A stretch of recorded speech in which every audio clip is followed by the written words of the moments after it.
Avant, mon esprit était si malade qu'il passait son temps à scanner son environnement à la recherche d'un moyen de disparaître.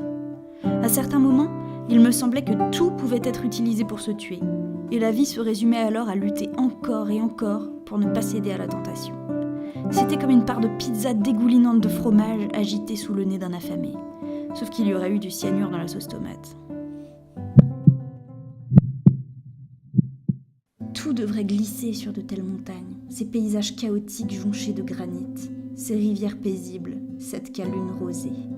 Mais un esprit malade se heurte à chaque pierre. Peu importe où se porte le regard, l'empreinte du cerveau vicié imprime les rétines. La présence d'autrui devient un fardeau, mais jamais aussi lourd que sa propre présence. Parfois encore, des larmes embuent les yeux, et on se force à ne pas les laisser couler.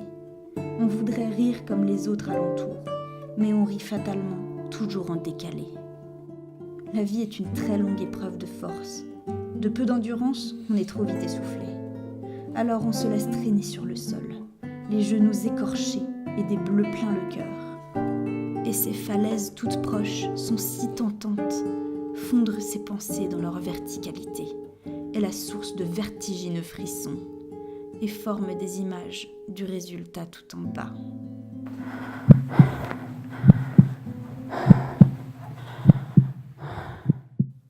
Je n'aimais pas la façon dont mes idées sombres déformaient ma vision des choses et imprimaient leur marque funeste sur le monde. Mais aujourd'hui, tous ces objets qui me semblaient autrefois libérateurs me paraissent juste dangereux. Et même si je ne suis peut-être pas dans la norme de la normalité, je peux au moins dire que je vois désormais ces objets comme la grande majorité des gens les perçoivent. Des objets décoratifs plutôt que des pourvoyeurs de coups, des ustensiles de cuisine plutôt que des trancheurs de veines et de gorge, des armes dangereuses plutôt que des moyens libérateurs, de magnifiques paysages plutôt que de mortelles falaises. Bien sûr, je n'oublie pas que je les ai un jour considérés autrement.